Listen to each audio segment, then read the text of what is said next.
Welcome back. In recent years, there has been a growing support for clean and swimmable rivers. There are currently 2 teams in Sydney that are tackling this challenge. I'm here today at Lake Parramatta River, located at the beginning of Parramatta River. In the 1930s and 1940s, this was a popular swimming ground for locals, before it was shut down in 1942 due to pollution concerns. In 2014, the Parramatta River Catchment Group set out to make Parramatta River swimmable again by 2025. And in 2015, this lake was deemed swimmable again. Their mission will continue along the river, creating more and more swimmable zones. But that cannot be said for all of the other rivers in Sydney. Recently, a small group of landscape architects has stepped up to face this challenge. Hi, we're the Lane Cove River Collective. My name's Isabel and this is Michael. We're here today at the Lane Cove River. Just some background information. Lane Cove River is the northern tributary of Lake Parramatta. It's tide dominated and it's a drowned valley estuary. This river drains an urban catchment and is heavily impacted by urban runoff and pollution from sewers. Poor water quality has degraded the aquatic ecosystem. It's also encouraged and sustained weed infestation.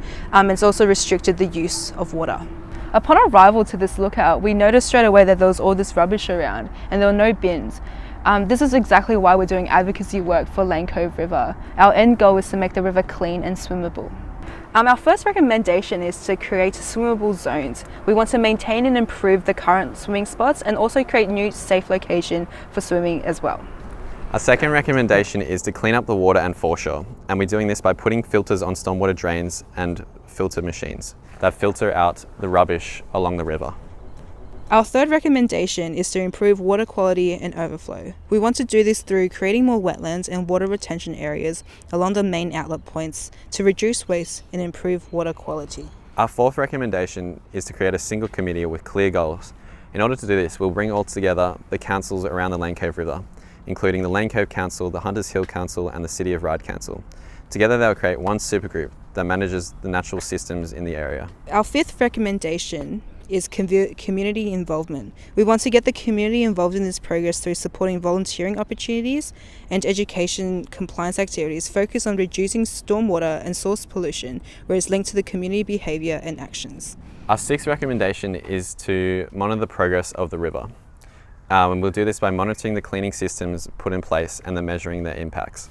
Our seventh recommendation is regular reporting. We want to undertake regular monitoring and report annually to stakeholders and the community on the progress towards cleaning of Lane Cove River. The creation of a new master plan will highlight the new clean swim spots. Our eighth recommendation is to integrate Indigenous biocultural knowledge. We will do this through creating a co-titled Lane Cove River Act with the Cammeraygal group of the Ku-ring-gai Aboriginal tribe. We want to focus on Aboriginal land management knowledge and techniques for improved river health and the protection of Lane Cove River and its national park. Some of the benefits of cleaning Lane Cove River include an overall improved healthy living river system.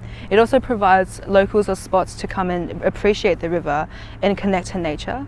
The push for more wooded and wetland projects will reduce heat island effect, and swimming and healthy swimmable river systems contribute to the economy through tourism and recreational activities. Landscape architects work as a bridge between nature and the community. They do this by bringing people to the water's edge through aesthetic and eye-catching design. They do this so that they can use and revisit the site time and time again. Landscape architects, while doing this, still have a responsibility to look after and improve the ecology on the site, specifically through water-sensitive urban design. By bringing others to the site, landscape architects can then educate the community through how they impact the river by the pollutants and the overflow that they produce. It is the community that drives the advocacy for a swimmable river, and it is the landscape architects that make them invest in it. Our issue isn't just at a local scale, it is at a national and international scale. By making our rivers swimmable, we are in turn cleaning up the foreshores and the water in the waterways, which then will clean up the oceans. This can then be used throughout all waterways all around the globe. By improving the health of the waterways, we're then in turn improving the health of the environment, which then improves the health of the humanity that lives around it. If we want to increase the livability of the earth, we must create a swimmable earth. Andrew Huynh, Royal News. Part of Sydney will be going to lockdown due to the increasing numbers of coronavirus cases.